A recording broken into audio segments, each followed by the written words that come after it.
원일이TV 139번째 이야기입니다. 이른바 검언 유착 의혹 사건에 KBS도 끼어들었습니다.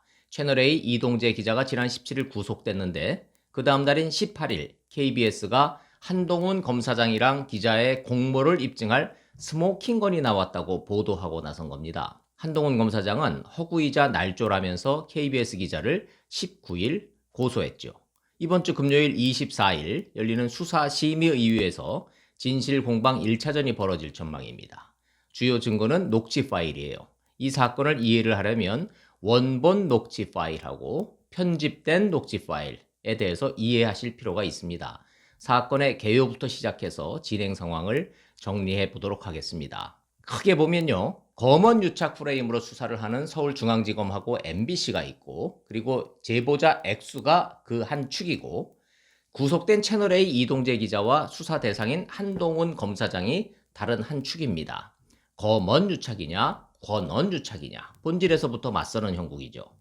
검언 유착 뒤에는 추미애 법무장관이 있고, 권언 유착 뒤에는 윤석열 검찰총장이 있습니다. 이 거대한 싸움에 이제 KBS까지 끼어든 거예요. 보도 내용만 보면 KBS는 MBC 편에 선 겁니다. KBS까지 끼어든 이 상황은 뭘 의미하는가? MBC와 서울중앙지검 쪽 손을 들어준 영장 발부 판사의 판단은 과연 정확했을까? 여러 궁금증이 나옵니다. 오는 24일 수사심의위가 열립니다. 한 사건인데 수사심의위원회 열어달라고 신청한 주체가 5명이나 되는 초유의 사태입니다. 일단 한동훈 검사장과 이동재 기자가 신청을 했죠. 반대편인 이철 VIK 대표, 양쪽을 고발한 진보 보수 시민단체들도 신청을 했습니다. 모두 병합해서 24일 하루에 열리는 거예요. 수사심의위원회에는 원본 녹취 파일이 공개될 것으로 예상은 되는데 왜 원본 녹취 파일이라고 하는지, 원본 녹취 파일이 왜 중요한지 설명해야 될 그 과정이 다소 헷갈릴 수 있습니다. 천천히 정리를 해보겠습니다. 반복되더라도 지난 17일 채널A 이동재 기자 구속영장 발부부터 시작을 해야겠습니다. 강요 미수죄만으론 구속영장 발부된 전례가 없다는 점에서 이례적 구속이다. 법조계의 전반적인 평가는 이미 전해드렸습니다. 영장을 발부한 김동현 부장판사는 두 가지 구속 사유를 명기를 했죠. 첫째, 기자랑 검사장이랑 공모한 것 같다. 둘째, 검찰과 언론의 신뢰 회복을 위해서라도 구속 수사가 불가피하다. 이랬습니다. KBS가 다음 날인 18일 특종이라면서 보도를 했죠. 제목이 유시민 총선 관련 대화가 스모킹 건, 수사 부정적이던 윤석열도 타격. 이랬습니다. 보도 내용은 이런 거예요. 이동재 기자와 한동훈 검사장이 유시민 노무현재단 이사장의 신라젠 주가 조작 연루 의혹을 제기하자고 공모한 정황이 KBS 취재를 통해 확인됐습니다. 이랬습니다. 지난 2월 부산고검 만남에서 이동재 기자는 총선에서 야당이 승리하면 윤석열 총장에게 힘이 실린다 이러면서 유시민 이사장 관련 취재 필요성을 언급했고, 한동훈 검사장은 돕겠다는 의미의 말과 함께 독려성 언급도 했다. 이렇게 보도가 돼 있습니다. KBS 보도가 지목한 소위 스모킹건이라는 건 두 사람의 대화를 녹음을 한 녹취록입니다. 이동재 기자 영장심사에서도 이 녹취록이 반영이 됐고, 이 녹취록 때문에 한동훈 검사장 역시 딱 걸렸다. 이런 뉘앙스가 담긴 보도였습니다. 이 기자와 한 검사장은 유시민 이사장은 정계 은퇴를 했다. 수사를 하더라도 정치적 부담이 크지 않다. 이런 대화를 나눴고, 총선을 앞두고 보도 시점 이야기도 오갔다. 한동훈 검사장과 채널A 기자가 공모했다는 증거다. KBS 보도가 이렇게 나가자마자 조국 전 법무부 장관과 최광욱 열린민주당 대표가 KBS 기사를 각각의 페이스북에 공유했습니다. 한동훈 검사장은 19일 보도를 한 KBS 기자를 남부지검에 고소를 했죠. 출판물에 의한 명예훼손 혐의 고소입니다. 고소 대상은 3명으로 적시를 했는데 KBS 보도 관계자, 허위 사실을 KBS에 제공한 수사기관 관계자, 그리고 KBS 보도를 SNS에 유포한 자, 이렇게 이름을 특정하지는 않고 3명을 고소를 했습니다. 여기까지가 진행된 상황을 정리한 내용이에요. MBC와 서울중앙지검이 한편, 채널A 기자와 한동훈 검사장이 다른 한편, 이 대결 구도는 잘 아실 텐데 여기에 KBS가 끼어들었는데 MBC 쪽에 가세한 걸로 봐야 됩니다. 검언 유착이냐, 권언 유착이냐, 결국 최종 타겟은 윤석열 총장이라는 점에서 언론의 움직임, 언론의 향배가 매우 중요하니까 팩트 정리가 더욱 필요하고 중요해졌습니다. 말은 뭐 서로 엇갈리고 있는 거고 팩트는 녹음 파일이죠.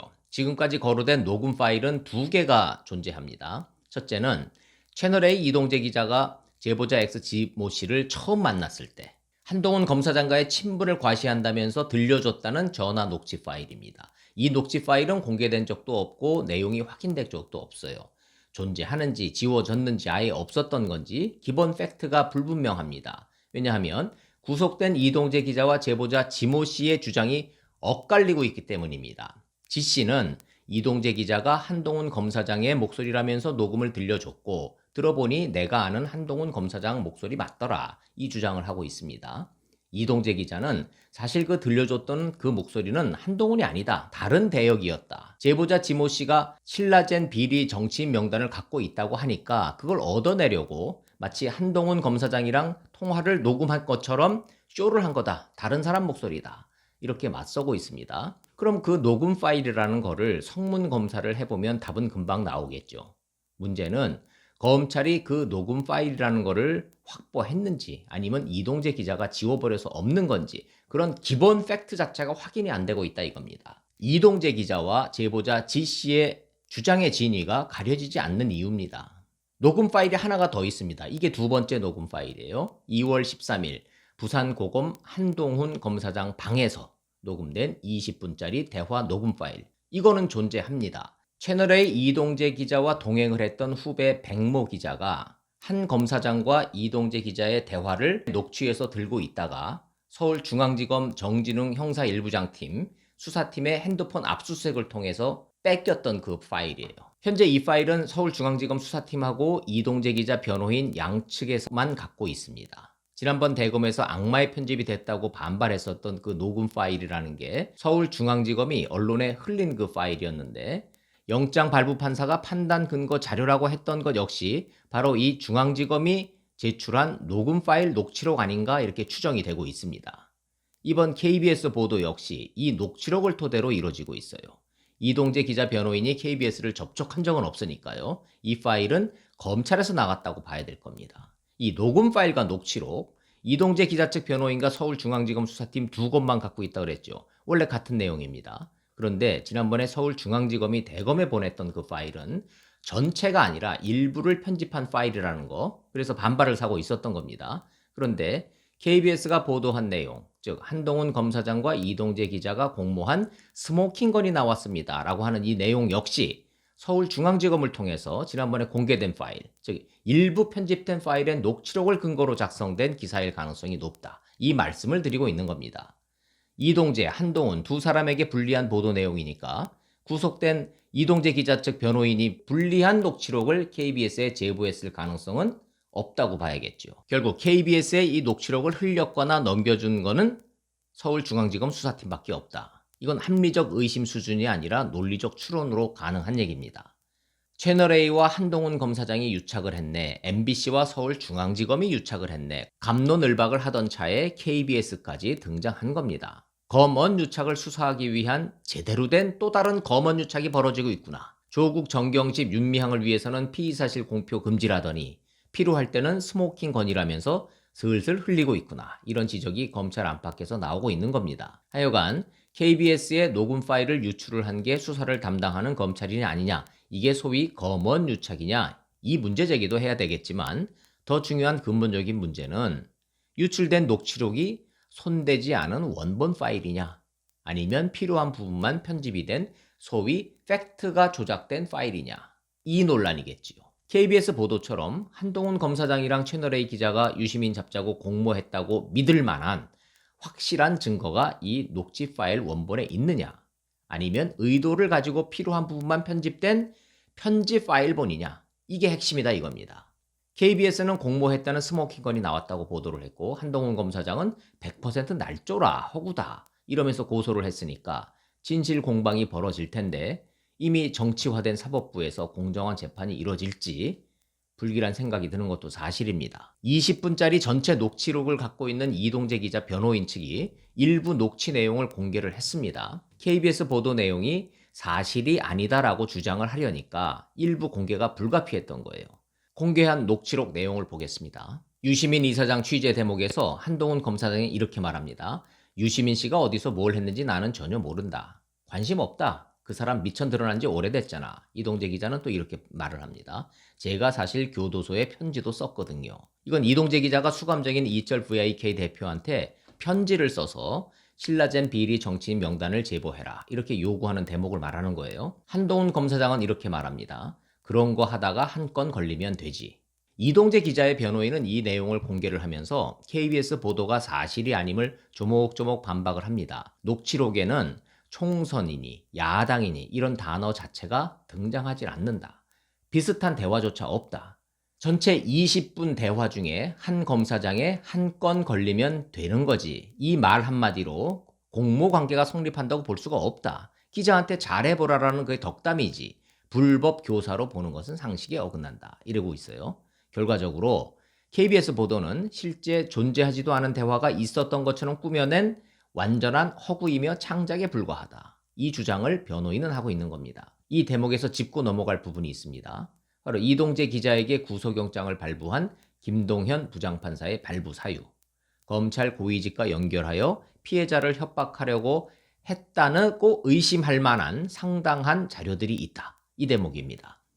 판사는 의심할 만한 상당한 자료들이 있다고 말하는데 판사가 말하는 의심할 만한 상당한 자료라는 게 20분짜리 원본 녹취록일까요? 일부 편집된 녹취록일까요? 원본 녹취록 20분짜리를 전부 다 들은 후에 판사가 공모라고 판단하고 구속영장 발부했으면 나름 타당한 논거를 갖췄다고 받아들일 수 있습니다. 그런데 한 가지 분명한 팩트는 검찰이 제출한 구속영장 범죄 사실에는 수사가 아직 덜 됐다 이러면서 한동훈 검사장과의 공모 부분을 포함하지 못했다는 사실이에요. 검찰이 공모 사실을 영장 청구서에 적시하지도 못했는데 영장 판사는 사건을 검언 유착으로 미리 규정하고 있었다는 얘기가 됩니다. 검찰과 언론의 신뢰 회복을 위해서라도 구속의 필요성이 인정된다. 이렇게 친절한 설명까지 곁들였습니다. 24일 금요일 검찰 수사심의위원회에서 진실공방 1차전이 있을 거라고 말씀을 드렸습니다. 그리고 중요 핵심 증거는 녹취 파일이라는 말씀도 드렸어요. 100마디 말이 필요가 없는 겁니다. 2월 13일 부산고검 한동훈 검사장 방에서 녹음된 이동재 기자와 한동훈 검사장의 20분 대화 녹취. 그걸 풀 버전으로 토시 하나 빼지 않고 다 들어보는 시간만 가져도 의미가 있다고 생각합니다. 만약에 의도를 가지고 필요한 부분만 편집된 파일이 언론에 슬쩍슬쩍 흘러나오고 있는 상황이라면 이 역시 또 하나의 또 다른 검언 유착 사건이 되는 겁니다. 윤석열 총장 측근 한동훈 검사장하고 채널A 이동재 기자가 유시민 이사장을 무고하게 잡기 위해서 공모했다고 판단할 증거가 되는 대화가 원본 녹취 파일에 있는가? 영장 발부 판사는 원본 녹취 파일 포함한 충분한 증거 자료를 검토 후에 구속영장을 발부한 건가? 무엇보다 이성윤 서울중앙지검은 정치적 의도를 가지고 녹취 파일을 편집해서 언론에 흘리고 있는 건 아닌가? 구속영장을 발부한 판사는 오로지 법리와 양심에 따라 판결했는가? 소위 정무적 판단이 작동한 건 아닌가? 이런 질문들 중에 단 몇 %만이라도 수사심의위원회에서 답을 찾을 수 있을지는 모르겠지만 최소한 이런 문제들이 제기됐었다는 기록이라도 남겨야 한다고 봅니다. 많은 국민들은 아마 이 사건의 결론이 이미 정해져 있다. 이렇게 체념하고 계시는 건 아닌지 저도 답답하고 안타깝습니다. 수사심의위원회는 강제적 권한이 없죠. 어떤 결론을 내린다고 해서 검찰이 반드시 따라야 하는 건 아닙니다. 권고적 권한만 있을 뿐이에요. 그러나 20분짜리 녹음 파일 전체를 듣고 법률 전문가들이나 일반 심의위원들이 어떻게 생각을 하게 될지 저 자신도 궁금해졌습니다. 원일이 TV 마치겠습니다. 고맙습니다.